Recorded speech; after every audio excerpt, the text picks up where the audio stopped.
about the 2012 series? When I first heard news about the show, I was both really excited because the turtles are awesome and now the next generation gets to witness their glory. Um, but at the same time, I was a little apprehensive because there's always the chance that someone will completely mess it up. So I wanted to see some of the trailers and see what they were doing, but I feel like the trailers didn't exactly set the stage. The more trailers I watched, the more apprehensive I got. The animation was totally new and not something I was really expecting whatsoever. Not to mention, April being a teenager was actually a decision I did not agree with until I gave the show a chance and just tried it out. Another thing with animation too is that they do this like 2D anime, like Japanese anime thing at times. And I actually think that's hilarious and cute. It kind of gives the show a new aspect and kind of brings in some more humor.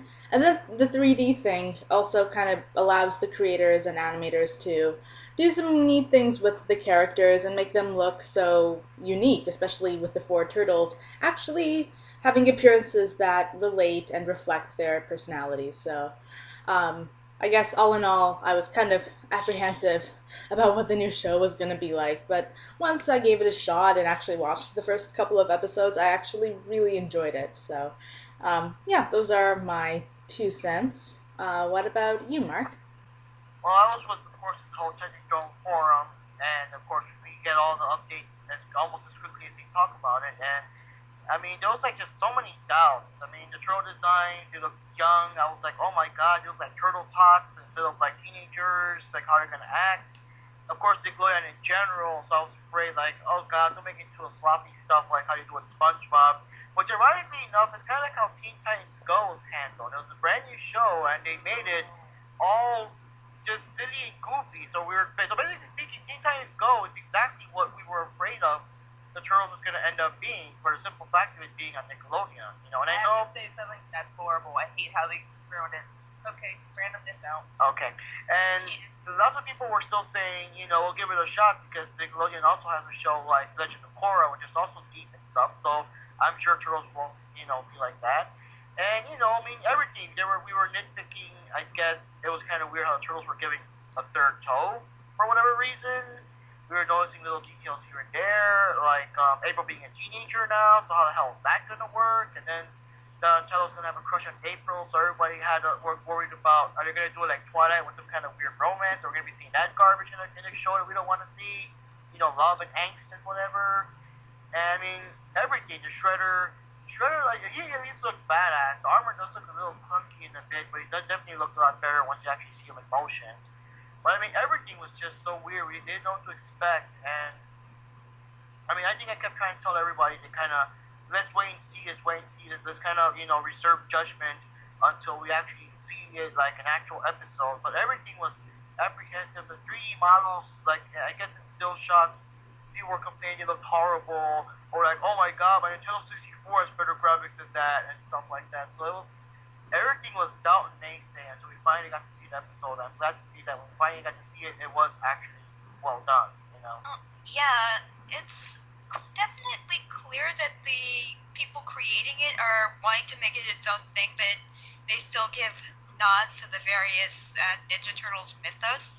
So they obviously know what the material they're working with, and what I'm worried about most is like with this series, like Nickelodeon is marketing this as a kids show, but at the same time we know how dark and gritty and depressing that Ninja Turtles will get, and sometimes it can go like very serious levels of darkness, but they seem to be maintaining that fairly well.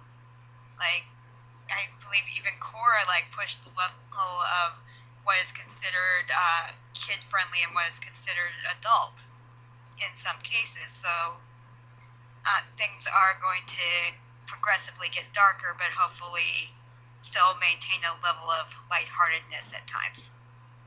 Like, what do you think?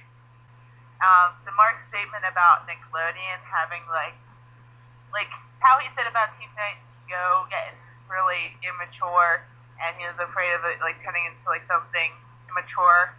But I don't think Nickelodeon has that many immature shows on its channel.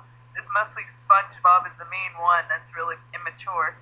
I'd say Cartoon Network is a more immature channel. They have the weirdest shows possible.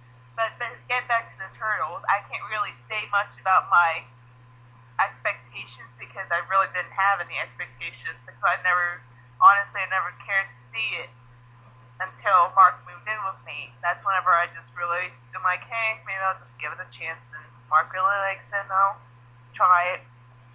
So I couldn't really say any expectations to it. I still remember before it came out, Mark obsessively played the theme song. I'm like, oh dear God, please shut that up. Like, he would always play it, and whenever I was on a Skype call with him, I would always hear it in the background. I'm like, oh, Mark, are you listening to it again? And he's like, yes, I am. So I really didn't have much of an expectation for the series until I actually got to watch it. I really did like it. And I'm happy with them. I'll keep watching it, unless my work screws me over. But, we'll keep watching it. I wanted to add one more thing, Venka, as you were talking about what we expected from the show, and what we think is kind of coming up in terms of lightheartedness and darkness. But I definitely believe that the Turtles kind of need to come closer as a family. But the only way you can really do that is if you kind of push them into dangerous situations. So I definitely think the show is going to get a little darker. But I don't want it to get too dark because I'm actually starting to love the lightheartedness and loving the humor as the Turtles kind of tease each other a little. So I don't want them to get all serious because, like how you're saying, it'll probably happen in the second season, like mid-season or something, early second season or mid-season, like how you said something as tragic or dangerous has to happen. I would think like something will happen to Splinter that might bring them together. That's what I think. Something will happen to Splinter, or something real major will happen to April. That would bring them together. Or one of the brothers got kidnapped. That will bring them together. Or one of the brothers turns into a monster, or maybe discovers something about themselves that would sound a little. Well, considering what they are, it would sound like, but it could actually still have a traumatic impact in their lives.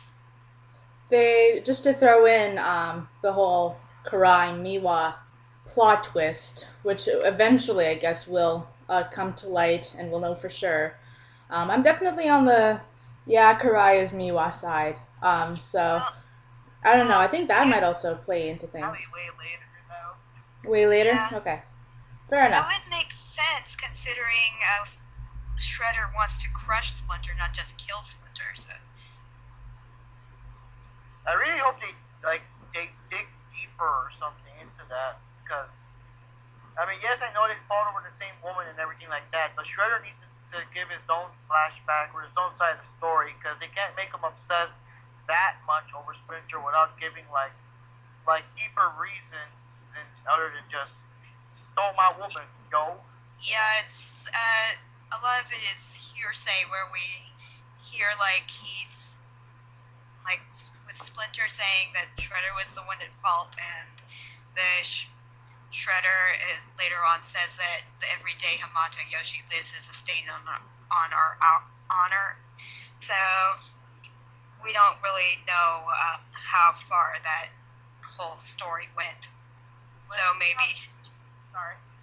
maybe Hamato Yoshi may not be as benevolent as he wants to make himself out. So what did you guys originally think of the voices? I mean, we have Rob Paulson who playing the voice of Donatello, and for people who are familiar with his voice as Raphael in the original '87 series, does that kind of throw you off, like slightly, like hearing Raphael's voice coming out of Donatello? Well, actually, now that I've been watching like the older DVDs and everything, I do notice that if you realize, Raphael's voice does sound a bit deeper and everything, and as Raphael, like the for the old version. Donatello just sounds more high pitched. So I mean, you can still tell them apart, you know. And when he gets anxious, he gets more shrill. So Yeah, and so it's like, you know, he's a good actor, so of course that's what we do. Voice actors are supposed to act as well, like the voices. So I mean, Raphael, he does sound, you know, meaner, as mean as the '80s version was allowed to go, and sarcastic and smart assy and everything. But Donatello, he does sound a bit more shyer, nerdier, and the voice sounds more high pitched. So I mean, yeah, he did a good job. Everybody was afraid of that too, and complaining about oh, they brought the whatever guy, but they may have voiced the wrong turtle. What the hell? But he did a good job. yeah. For me, as I said, I haven't really, I don't have a strong familiarity with the '87 show, but sticking with the voices, for me, I guess, cognitive dissonance came when I watched Mikey and heard an older version of Beast Boy coming out of his mouth. So, for me, that was actually I really like that. Especially Yeah, with that's oddly kind of appropriate because Mikey in this version is sort of like Beast Boy, just without the vegetarianism and the ability to turn into animals.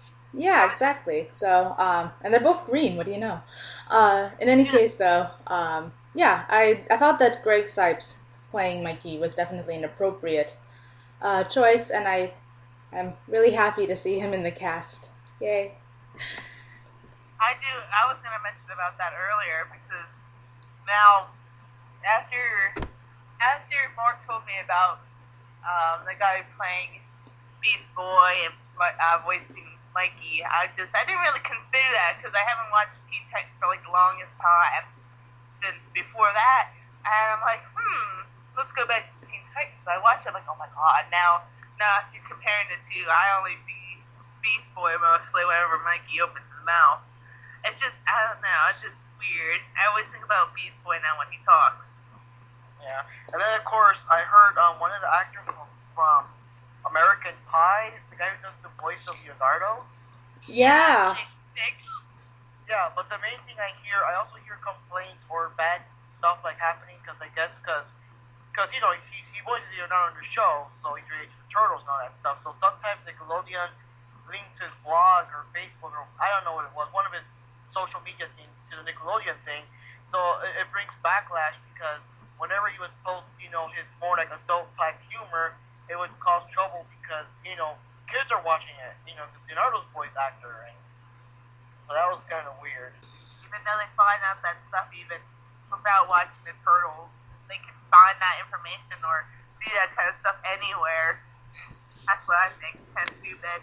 Think about the children. Oh my. And not only that, but I guess if the guy's known for having, like, I guess, adult or whatever humor in his blog, well, I know he voices the character, but don't link the blog then to Nickelodeon to avoid any scandal. Common sense right there. Yeah. I mean, just say this guy was a part of some very adult cartoon. Well, not cartoons, but very adult-centric movies. To get back to voices, though, actually, I do like the choice for Leo. Maybe this is just me, but he sounds a little older than he should be. Is that just me? Yeah. Okay. But for some reason, I know at least now they're making the effort to make him sound more like culture age, but I don't know, since Leonardo's always the more serious one, it makes sense that at least he should be the one that should at least sound a bit older. But I'm glad that this time they did this extra effort to make all of them really do sound close to their age. They're all supposed to be around 15 or so whenever their seasons start.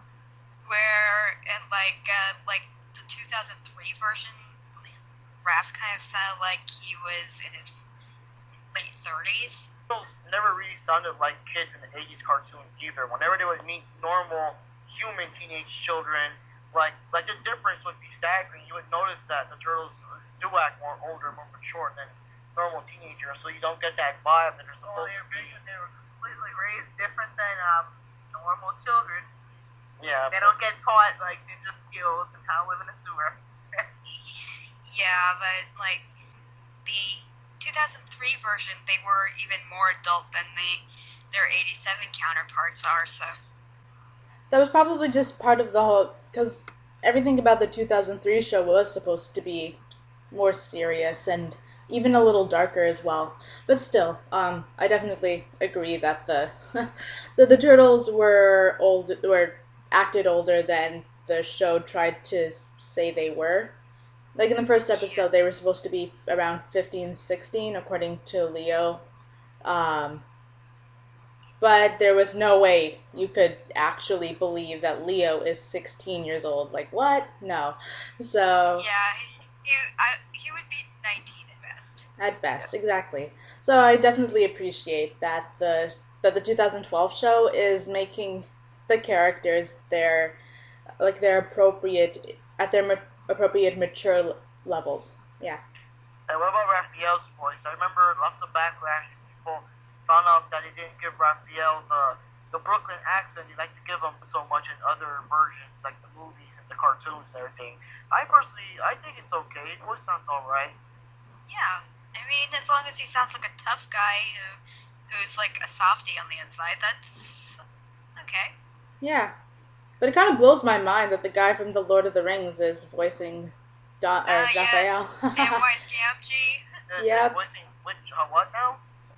Sean Astin, he played the role of Samwise Gamgee in the Lord of the Rings trilogy. And he's the one that voices Raphael in this one? Yep. Oh, I didn't know that. Fun fact, right here. Yep. And what do you think of Splinter and Shredder and them? I personally like that Splinter has that Japanese accent because he has strong ties to Japan and to um, Japanese as the language. So I like the choice they made. He sounds really wise and basically sounds like what you'd expect from wise old Hamata Yoshi. Um, though in this incarnation he is younger, but I'm totally okay with that because it makes it seem like he's a more appropriate father figure, and he seems closer to the turtles in that regard. But Yeah, and go ahead. and he and he's kind of it's like he's also trying to learn from them how to be a father, not just be a teacher. So, like, because he was a teacher first, I think, and we know he was also a father, but he wasn't with his daughter long enough to really learn how to be a father. So, and every child is different, so he kind of is reacting to how each of his sons are as they grow up. Exactly. As for the Shredder, I would have liked to. I would have liked to hear some more Japanese or some more of an accent in his voice. He does sound really malicious. He does sound evil. His voice is really deep. So when it comes to playing the part of a villain, the voice definitely works. But just to kind of tie into more of his Japanese roots, I think that was missing in his voice, and that's something I would have liked to see. Same thing with Karai. Yeah, now that you mention it. But Mark, did you say that Kelly Hu is voicing her? Yeah, I believe so. I haven't looked. I can't remember her nationality, but is she Japanese?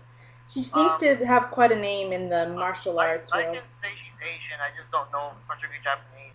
Okay, I see. But yeah, I just know that she played the role of Deathstrike in the X-Men sequel movie. But I know that she's been in other movies. Just I can't pick offhand which one she's been in. But I know she's been in several martial arts movies, so she is rather well known to be playing Karai's role. So she did a good job there. Originally, we had like Uncle Phil as the voice of the Shredder in the '87 version, Yeah, I know. and now we have Phil Lamar. Yeah, that just shows that Shredder's more badass when he's voiced by a black man. Let's just hope they don't have Samuel L. Jackson voice him in another cartoon or something, you know. Oh, I would actually like to see that. Soldiers, you get them turtles now! No, wait. Phil Lamar plays Baxter Stockman. My bad. Oh, okay, that makes more sense. But I'm pretty sure a black guy does play or does provide a voice for the Shredder. If I remember watching the Comic Con interviews correctly, but I can't remember his name unfortunately off the top of my head. But he is black. And I guess finally for April, I think she did a good job doing the voices and everything. Well, April's April. She didn't really have any like particular. I don't know. She always has like the everyday kind of voice. It's not like we really expect her to have a certain kind of voice. So she did her. She played her role right. I think her name was Mae Whitman, the person who plays her. she played Korra in Legend of Korra, actually. No, doesn't she play Katara? I'm pretty sure she was Katara in Avatar: The Last Airbender. But at least for sure, Mae Whitman Yeah, is. she played Katara. Yeah. Okay. So we should probably go to the next subject before we start naming every single voice actor. Yeah, definitely. Because then we're gonna start asking who voiced Purple Dragon #1 and who voiced Foot Soldier #3. Oh dear. Yeah, we shouldn't go that far. I just want to say one quick thing about Mae Whitman. She seems to have a record for voicing strong female characters, so I just wanted to just put a thumbs up for her also lending a voice to April, who is supposed to have her own mind and does her own thing. Maybe a little too impulsive. We might get into that later, but definitely I approve of her choice or of choosing her. Maybe we should get into how we actually felt about the episodes, having watched them now. Yes. Please note we are going to be talking quite a bit about the 2012 hour-long special, the beginning hour-long special. So if you haven't seen this episode, this would be a time to click away and seek it out for yourself before you. Spoiler warning. Spoiler warning. The first 5 minutes of the show aside, because those are just introductory to the personalities and attitudes of all the various, all the main cast. What did you think about the Mutagen Day or the or Mutation Day segment that they had? Because it starts with them like celebrating a birthday of sorts, in which they have, where we learn that they have all turned 15. I think it's actually kind of I like that because there's no way to tell which of the turtles is the oldest. It's not like the turtles knew or could remember that far back. So I kind of like making the turtles kind of like all the same age because they all have the same maturity level in this particular show. So giving them all the same age and having them kind of have a family moment as well. It definitely makes them more relatable to me, I guess. So yeah, it's like they're all having a birthday party. Isn't that so adorable? So I definitely enjoyed seeing the family dynamic there. Yeah, like I know in previous incarnations when we've had a character birthday, it's always been Michelangelo who's generally had the birthday, but I can understand why he'd want one because, as you have pointed out, Mark, he is the most human of the turtles, and he likes having a good time, so he would like to have any excuse to have a good time. But it's not like the others could just like go look at a calendar, pick the date, and say, "No, that's the day I was born." Also with the whole segment about the Happy Mutation Day, Mikey was acting his childish, well, I shouldn't say childish self, but you know how I mean, what I mean, like he's feeling like the child again. He wants to hear the story about how they were born, and he kept bugging Splinter about telling that story, and that's how it gets into the story of how they became the turtles. Yeah. Yeah, it was the child of Mikey, and how he thought that the Happy Mutation Day is just that so important to them. Well, yeah, and interesting enough, they all look like they were like around between 8 to 11 months old when you see them transform into their humanoid selves.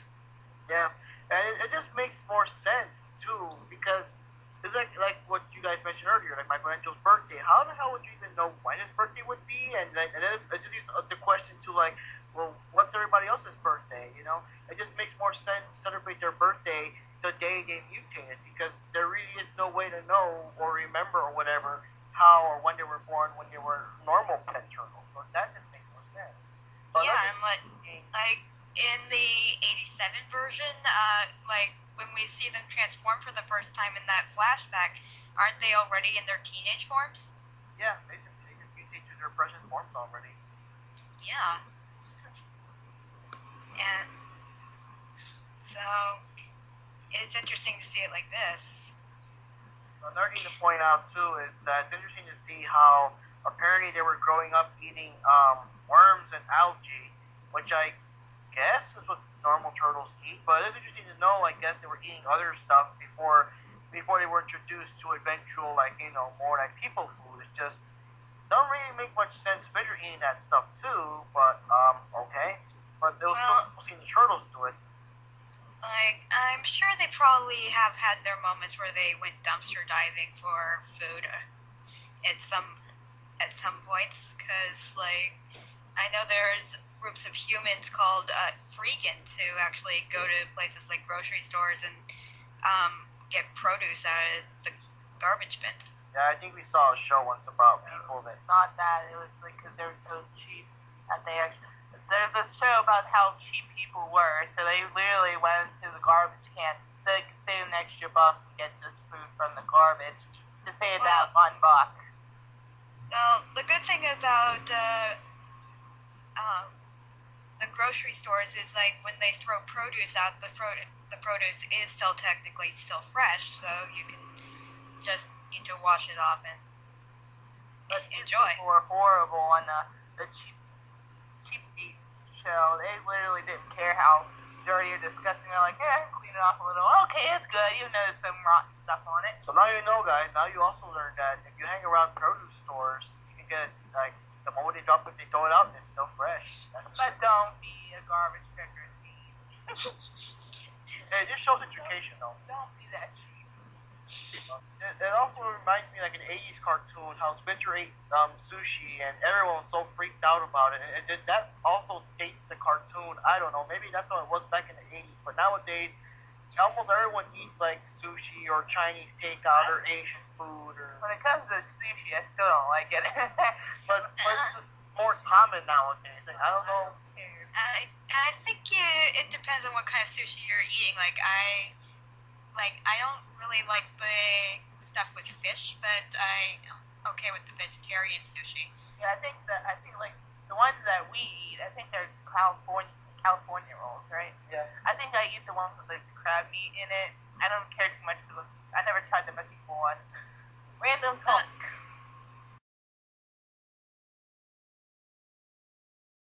Well, whenever you see a Splinter with his turtles and the mutagen, it looks like he's placing turtles within the mutagen, not like taking them out. Yeah, if you watch the theme song, it looks like he's purposely putting them in there. I couldn't think of the word theme song.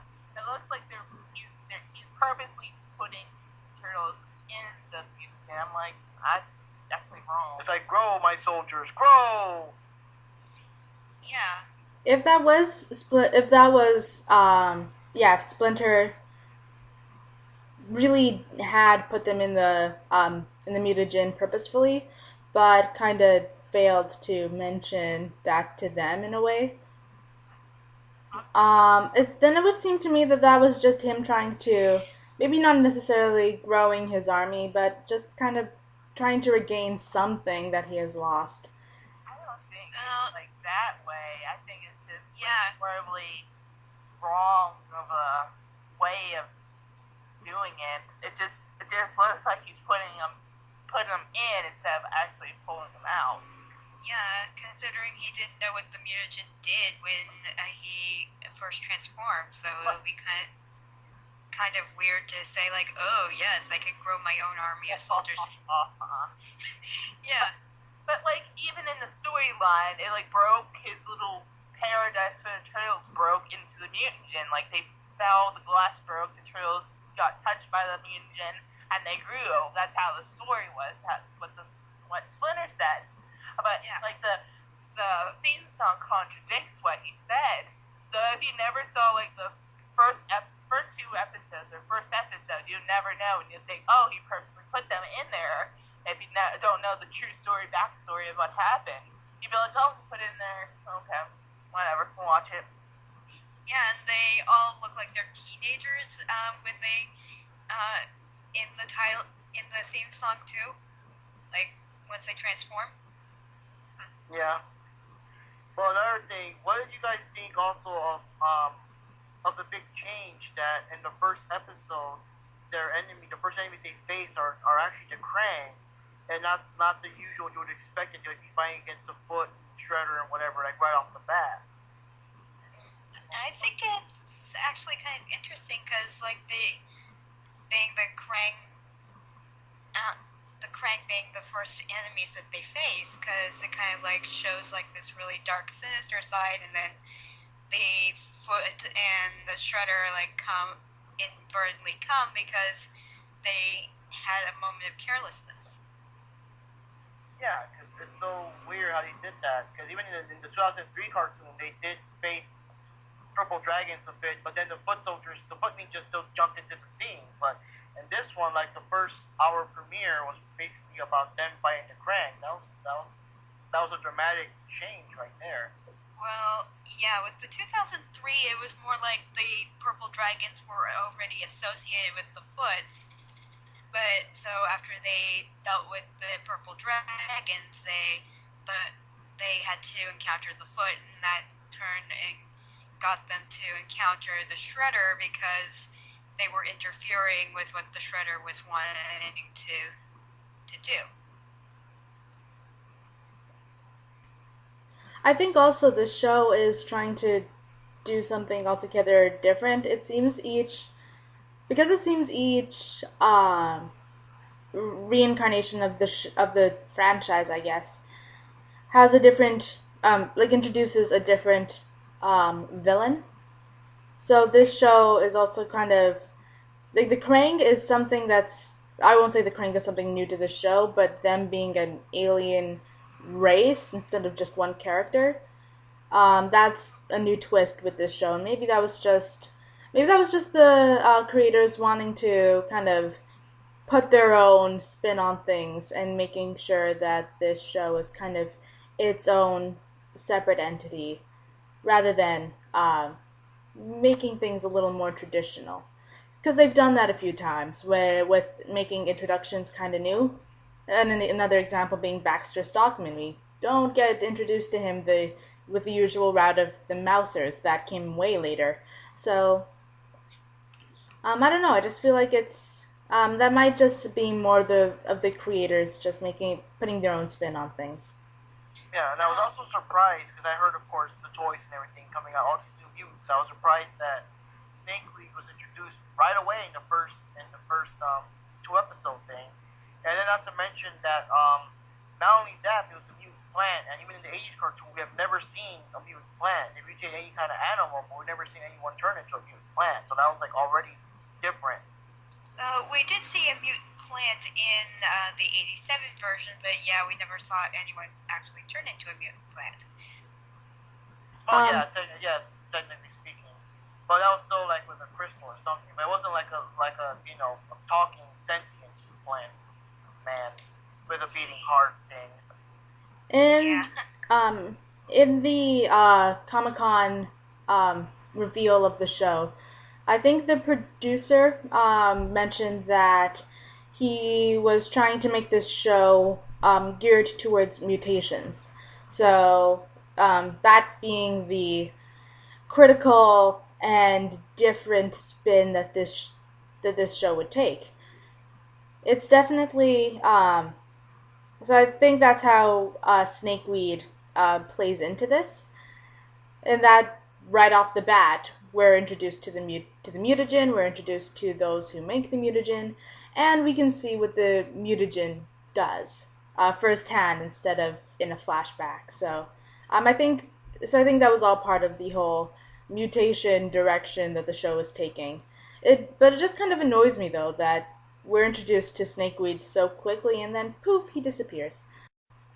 So moving on, the guys tell Splinter hey, we're 15. Why don't we make our first trip to the surface already? And Splinter at first is reluctant because he's not sure they're mature enough to face the world up there. But even though they obviously are old enough to have their first trip to the surface.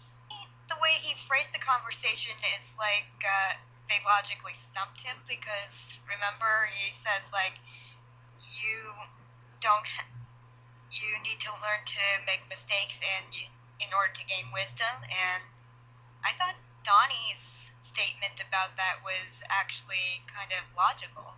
What do you guys think? Yeah, that worked. What I like the most is that it's just basically he really just played the part of the worried and concerned father, like the whole thing. Like I guess what all parents face when their kids are finally going off to college or something, that they're gonna go off on their want them to go. yeah. So that whole final scene when you kept making excuses to those are strangers, yes, and say everyone's a stranger, yes, and say what? Look for people crossing the street, and you just you just want to let them go, you know. So I really like that part because it really does show the strong fatherhood that we've been seeing more about Spencer in the later versions, not so much in the '80s where he just seemed to strictly be just their sensei, you know. So I really like that scene. It really did show the whole father not ready, but having to admit that it is time to let your little ones go and grow up and face their own things. So just watch out for those public bathrooms. They're very dangerous. Yeah, and it's no, they're filthy. Yeah, and it's he trained them for 15 years. They know enough skills. Okay, now it's time to actually let them go and show confidence that you did train them well. Which, I think what he was really trying to say is I know the world up there is fascinating, but there are dangers up there you do not know about and you do not want to face. So that's why I'm a little reluctant about letting you go. Yeah. Because if he did say that, that will make them want to go up there all the more because they would want to see whether they were ready. I'm kind of surprised they hadn't gone before. Because in the 2003 show, he would definitely keep telling them, "Don't go up there; it's dangerous." But the moment they could sneak out, they did. So it's a bit of a testament to the turtles' obedience that they stayed in the sewers for 15 years. As far as we know. As far as we know.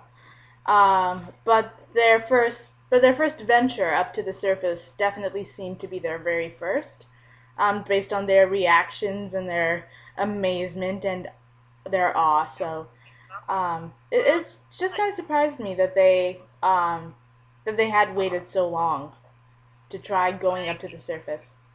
It wouldn't surprise me if Donnie actually made sneak trips to that military junkyard to get some of his stuff from. Yeah. I like how the new comic actually shows Donatello going to the military junkyard. That's interesting. So more later. Yeah. So the guys make their first trip to the surface, and at first what we see around them isn't all that impressive because they wind up in this filthy alley with the drunk homeless guy sleeping in against one wall. There's garbage everywhere. There's graffiti. It looks disgusting. And then the camera pans around, and then we see what they're actually seeing, which is the city rising in the distance, and it's beautiful. Yeah, I think it's definitely a testament to their optimism, at least at that point. Just that they don't notice the bad and the ugly; they just focus on the good. And definitely, as they went around the city exploring, and then they had pizza, it was best time of their lives, kind of deal. Yeah, but but we also see how naive they are about the world around them. Like, it's like, yeah, they know there's, like, danger there, but they don't know, like, what sorts of danger Yeah, exactly. exist. That's another thing. This is the first time we've ever seen them have pizza for the first time, because even in the 80s or the live action movies, they already knew and ate pizza and everything. Even before, I guess, it would somehow go to the surface, they would somehow know about pizza anyway.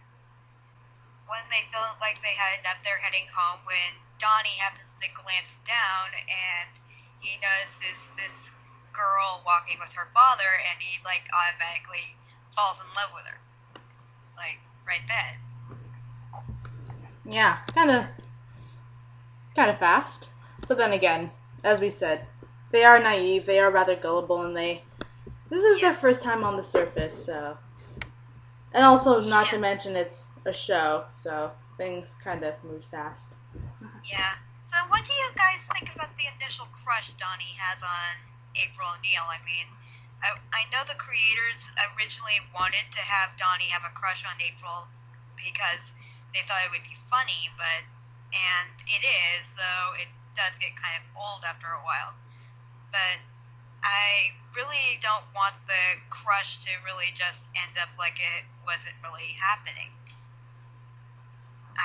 Because there are a lot of signs that it is very much a real thing for him.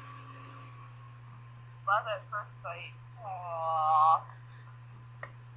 That's literally what it was. Love at first sight. Yeah. Oh, this girl's getting kidnapped. Oh, she's so cute. Yeah, that's how I fell in love with Mark. He was getting kidnapped and I fell for him. Well, yeah, I mean, basically speaking, he just saw her, and oh, she's so beautiful. And then, like, I guess as the episode progressed, he found out that, oh, her father's a scientist, she was a good scientist too, we have more things in common, and stuff like that. But basically speaking, I mean, he just saw her, and already, heart thumped up, Yeah. Like, I mean, I don't want it to go more or less Twilight. I would rather, like, have, like, the Peter Katniss kind of relationship with them. For people who... Just have to see if April ever responds or anything. But it's kind of hard. Compared to Hunger Games. Well, I mean, like, we know Casey is coming in next season, and in previous incarnations, yes, April and Casey have been lovers, but there really was no real competition for Casey at that point. So it looks like they are bringing Casey in as more like a dark horse boyfriend. We'll have to see how that goes. I'm still rooting more for him just being the crazy vigilante guy that appears ever so often, instead of being like part of the main cast, for the sake of something different. But I don't know. We'll have to see. The guys have their first street battle, and it doesn't go so well because apparently Splinter forgot to teach them the fight as a team. I think that's just that's one of the oversights that when, like, viewers, us watching, would be like, wouldn't that be obvious? Wouldn't that be your first thought when when presented with 4 students who all have the same maturity level? Why wouldn't you train them to fight as a team? Yeah, but when you think about it, who would he have them fight against with or anything? Because it's like, the only other person you have to train against is Splinter himself. He can take him down in minutes, so it doesn't give them enough time to really bond and coordinate their attacks together. Anyway, they didn't have anyone to really practice with. Well, they could have gone in teams, though. The best they could, well, I guess, but still not the same as all 4 of them all at once, though. I don't know. But it's an oversight, though, Splinter's part. Yeah. But of course, he wasn't really expecting them to fight, though. Just, go up, check out the city. All right, it's cool. Let's go home. Yeah, so, and when of course, the girl gets kidnapped, they go running after her, except Michelangelo, who is left behind with one of the goons, and he fights the guy and reveals that it's not really a human, but a alien robot with a Utrom-like being living in its chest. Yeah. Which is a nod at the 87 series where Michelangelo is the first turtle to encounter Krang, and when he mentions what he saw, no one believes him. Especially in this show, though, with Mikey having dubious reliance. It just had to be him. It just had to be him of all the turtles to witness the Krang for the first time. So I think that was kind of, you could also take that to be the turtles' first sign that they have to maybe trust Mikey a little more, or at least give him a little more credibility. At least the guy does try, but I don't know. That could just be me. He also has a wild imagination. That's true. He's the wild one. Quite the compliment. Yeah. So they return home, and Splinter is not too happy that not only were they seen, but they had failed to protect the family they were fighting to defend. And of course, the first thing they do is start blaming each other. Great team dynamic. Because first, Leo first blames Raph, and then he turns to Donnie and says, "And you jumped into that on your own. How smart was that?"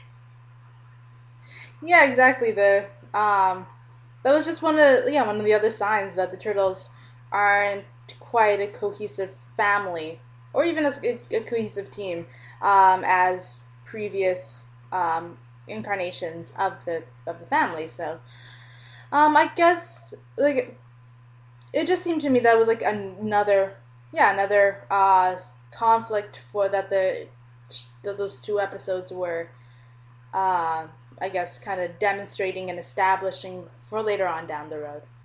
Splinter actually agrees with Mikey when Mikey accidentally says, well, none of this would have happened if somebody hadn't trusted us to go up there in the first place. Go Mikey. That seems to happen quite a few times where everyone's kind of like, wait. Like, they dismiss what Mikey says, and then, wait, he's right? He is right. What? So, yeah, again, give the guy a little more credibility. Exactly. At this point, Splinter, admits, yes, the fault is mine, because I'm your teacher, I'm your father, I should have trained you to learn to fight as a team. And we know these fights, while they seem light right now, are going to get darker, and so what kind of psychological damage do you think these guys will incur as the fights get darker? It depends when we actually get to that point, though. I mean, it depends on how serious they get injured. Children going into situations like war is not uncommon in cartoons, particularly with the anime aspect. We know that it's another thing entirely for the characters to actually admit that they are children. That would be weird, seeing the turtles grown up, locked up in a mental institution, padded walls, and they're in straight jackets. They're the foot ninjas, man, the foot ninjas, they were everywhere. Mental institution will be is it Area 51? They'll be probed and checked out by the government. Save that for when Bishop shows up, if Bishop shows up. Yeah. And since they are going to probably more than likely have the Triceratons next season, I know they're having the Fugitoid as one of their definite characters, and there has been some confirmation that the Triceratons are going to be there too. And it wouldn't surprise me if Bishop shows up too. I don't know. We have to see more fights and more battles and more, more actual serious losses, like when you lost Leatherhead and stuff like that, to see their, the psychological effects on them after seeing the fight and everything. Whenever they lost Leatherhead, obviously they didn't care the next episode. They're I don't even know what was the next episode after that. What was it? Oh, the Power Cell one. Yeah. Yeah. But then obviously they didn't care that it disappeared. It's just well, that's she's gone. Okay, let's try to defeat the Krang and try to defeat their purpose. Well, now I didn't care too much. So, unless it's April, for Donnie, he'll probably go broken hearted. He'll probably lose his mind if something really bad happened in April. But I highly doubt Nickelodeon would do anything real bad. He'd lose his mind if he fails April. I'm sorry, I can see blue screen happening. Yeah. Well, the main issue, of course, is still, I mean, they still want to keep it kind of episodic. They don't want to, I guess, make it flow too much from one episode to the other. I mean, it's very rare. I mean, the only episode they really followed the last one was one where it just basically started out with them running after the power cell and stuff. But they want to, I mean, I don't think they want to do anything too lasting so that when a random person watches the first episode, they're just seeing Donnie Hartford was kidnapped and you're thinking, wait, what's happening now? Or something.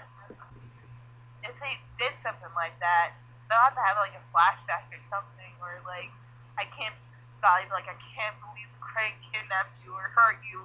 I'm gonna get revenge. They'll have to have something to mention back then.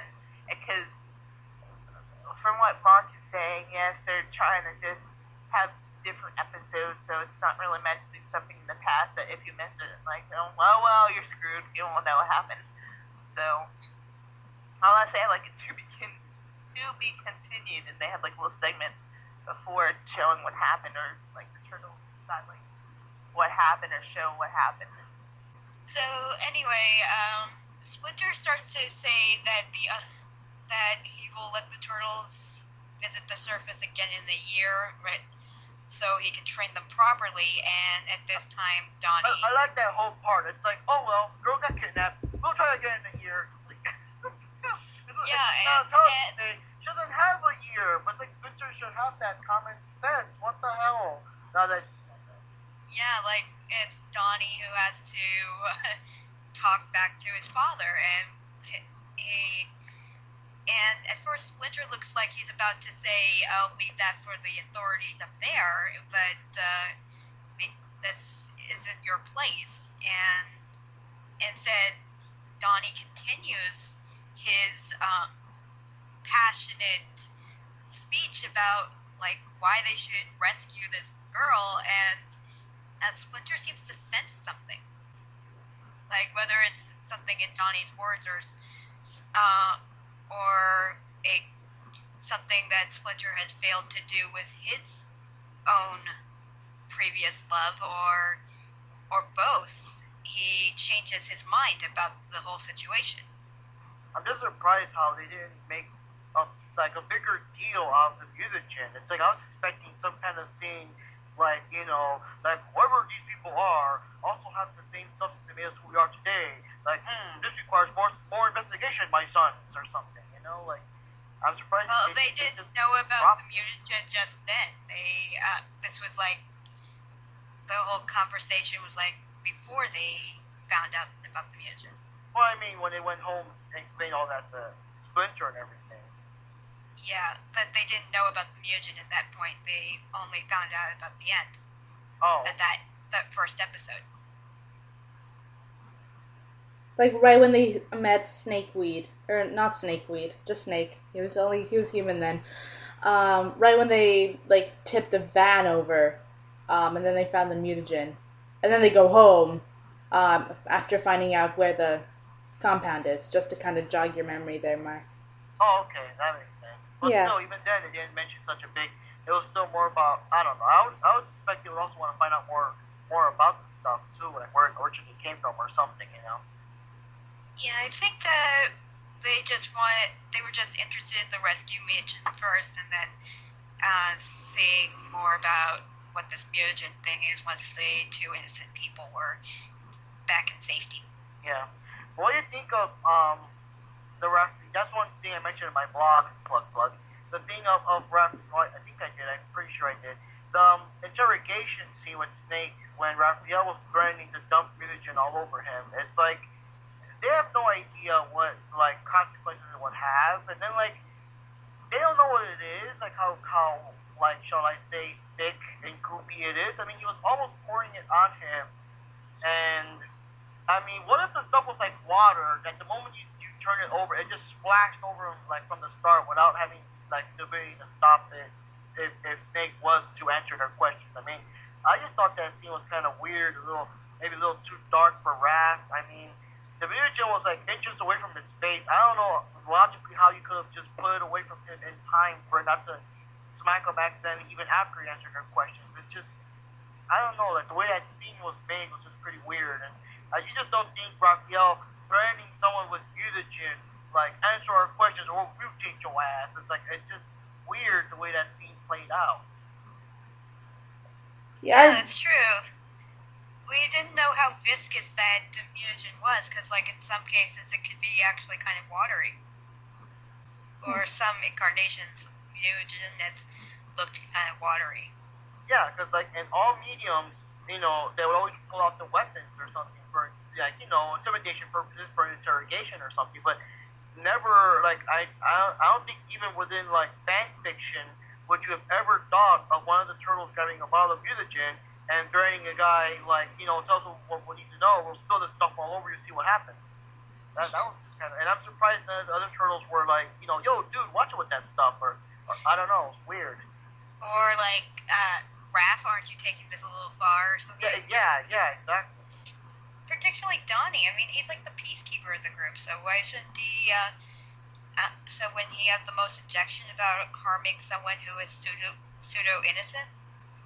I know, that was just a weird scene how it played out, honestly. I was surprised when I saw it. I was like, whoa, they're taking Turtles to a different area here with that scene. That escalated quickly. Yeah, that kind of feeling. Well, that escalated quickly. I agree completely. That was Raph getting a little too, kind of getting a little too much rush from being in power. And also the Turtles just kind of sitting back and letting him do whatever he wanted. And not only that, but just kind of not really thinking about the consequences of their actions. So yeah, because then when you think ahead to the Pulverizer Returns episode, it would have been extremely dark if he did still mutagen on him and Snake did turn like that. Yeah. Another random thing is why or what was with, like, I don't understand what Snake was doing with them in the first place. How did he get quote unquote hired to work with them, or what was he doing with them, or did he think it was weird? All these like 5, 6, 7 guys and all look the same and talk the same, or like it's like, how does that even work? Like we are seeking the one they call drivers. We shall pay you what they call $50 an hour if you drive what they call trucks to this place to take us to this place. Like, how does that work? How did they find him or hire him, or is he like these guys? Yeah, Craigslist. I think he's one of those guys who doesn't care one way or another, just so long as he's or he benefits from some of it, because he knows he like gets like one of those crank blasters at some time. So that would be funny though. Like, how do we hire the ones they call drivers? We shall use what they call Craigslist. Fanfic writers, get on that, please. I think that the only point they were trying to make there was that in order to work for the Krang, you have to have A, kind of low standards in who's employing you, and B, be low of character. Yeah. So and high tolerance for their speech patterns constantly. Yeah.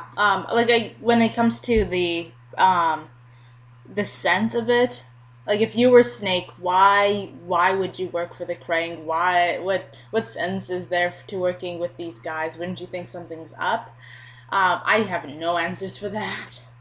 I think I'm just afraid that the writers or even the creators didn't really think that through either. And the only point they were trying to make is that Snake is of a low character, therefore he suits the Krang. Well, he is kind of like a thug character. He's like kind of like one of the guys we would have seen with the Purple Dragons, the 2003 series. Probably. Or even in this series too.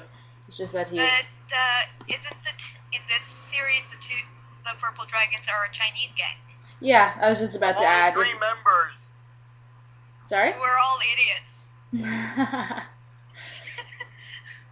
Yeah, so the guys learn where the crank's base is, and while they leave Mikey in charge of Snake. That was wise. Should have left Mikey in charge of Snake, but then someone else in charge of Mikey. Exactly. Like Raph in charge of Mikey. And then Mikey comes up and says, "Oh, I could really go for some pizza right now." And they like look at him and they're like, "Where's Snake?" Off running away. Leo and Raph manage to catch up to him, but or they hear him hiding nearby, but instead of running up and getting him, they instead create like this like little scenario where they are saying, "Oh, we're going to go back to the lair and use his van to go into the base because they'll think we're him." Selective misinformation. Knowing that Snake would inform the Krang that there's going to be an attack that night. Yes, and there comes the part that made me smack my forehead when I first watched the episode with Johnny. We were both watching it together, and that was the part that made us see like the part of Mike being dumb. Because the turtles come in, well the van arrives and the Krang shredded and everything. But then of course this was a distraction, so the turtles could be climbing alongside the wall to actually sneak in the base while they're distracted by the van. And Michelangelo completely does not like understand the whole concept. He's like, "Whoa, we sure are lucky that van was there at that time. It goes to distraction." It's like, "No, guy, that was a distraction to let us go into the base to make us think that we're in the van." And he's like, "But we're not in the van."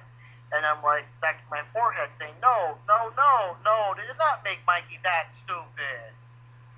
Exactly. Like even Donnie is like, "Why am I related to this guy?" People like that kind of humor. They like seeing people like Patrick or Homer Simpson being that dumb, but don't do it to Mikey. Hopefully he will actually gain everyone's stamp of approval later on. Hopefully. So they sneak inside and everything, and that's the scene I also like, because I also like how, I don't know, it's rare when, I just like the dynamic between everybody. They go in, they're talking and yelling and acting whatever. Leo shuts them up, reminding them, "Guys, you know, what part of secret mission inside the enemy's there do you not understand? Keep it quiet," you know? And then they like how Donatello points out the conduits, and Raph's like, "Oh, wow, big deal." And he's like, "You know, hey, the conduit, that direction they're going to, like, it must be energy going over there. That means that direction is something important. Let's go." And I just like how he basically, I guess, slapped the Raph in the face with some logic there. So, I mean, I just like the way they were interacting during that whole scene, you know? Well, I think Donnie tends to back down when it's not something important, but if it's something that he like really feels that is important, he will go against his brothers if needed. Yeah, basically if he knows that he's right and he's got a point, then he's not afraid to kind of show them that, yeah, he knows what he's talking about. But there are moments when he should still have some more confidence in himself, even if, like, you shouldn't just let them, you shouldn't just suck it up just because he doesn't think he knows better, or something like that. Yeah, or say like, I don't want to fight, so I'm just going to take it. The other incarnations of Donatello were not that bad, and it makes me wonder if how many huge things Donnie's actually getting set up for. It's kind of exciting, actually.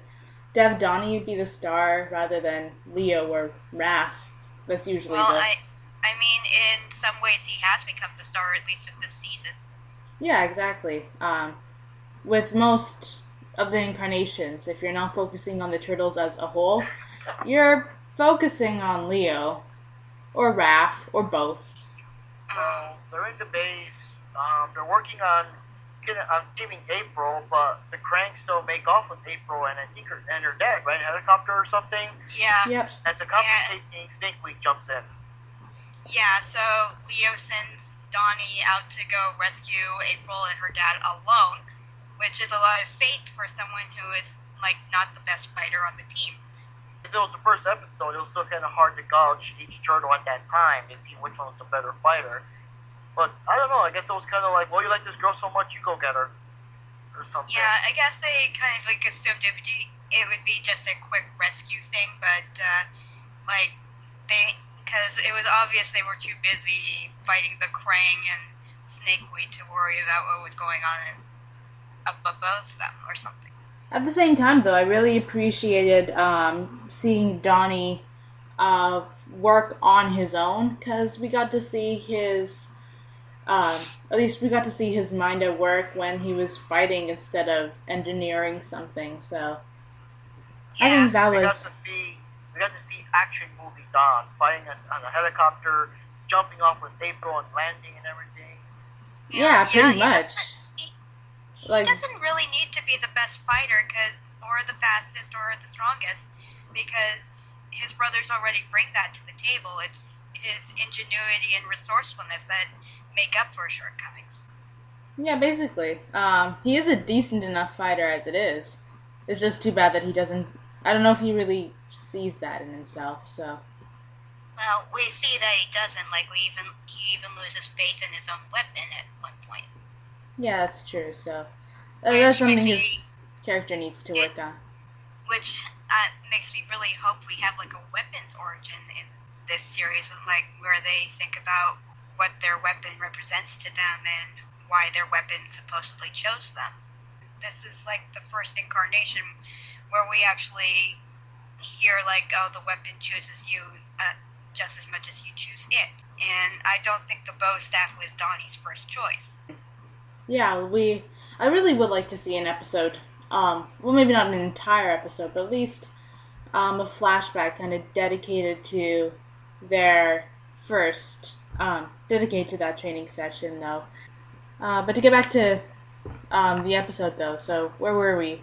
It would succeed in rescuing April, but her father is still captured. Yes, it was a life or death situation, so of course Donnie had to end up abandoning the dad to save the daughter. And I think April understood that at that point too. Then of course they blew up Snakeweed, which I don't know. I guess you don't see it much as a human nowadays, a big monster, but it is kind of like, I guess Strong and Troll just blew him up randomly, because of course if he wasn't a plant, he would have been permanently dead. You still see signs of him like able to grow back later. Yeah. Like that. So, and that means like if they destroy his heart area, then he's dead for real. Yeah, so it does seem that way. Yeah. So unless his heart is damaged, he can regenerate. Well, anyways, to wrap the episode up though, of course one of the main things was that even though the turtles saved April and everything, one of their throwing stars was left behind with, I assume, the Hamato clan symbol on it, which Shredder in Japan recognizes, so it's like, get my jet ready. What I find weird is like he's watching American news instead of the Japanese news. So Shredder's highly cultured like that. Yeah, either that or maybe someone in America like said, "Oh, hey, you should see this." Maybe way back he was so obsessed over trying to find it. Maybe that's why he was watching the American news. I'll just watch the American news to find out. Yeah, every infomercial I watch will bring me closer to finding Yoshi someday. Exactly. Wow. Well, we know. I'm sure he assumes Hamato Yoshi was still alive, even though he doesn't know anything beyond the fire and carrying off Miwa apparently. Yeah. All right. So we're going to take a quick break now, and we'll be back in a few moments.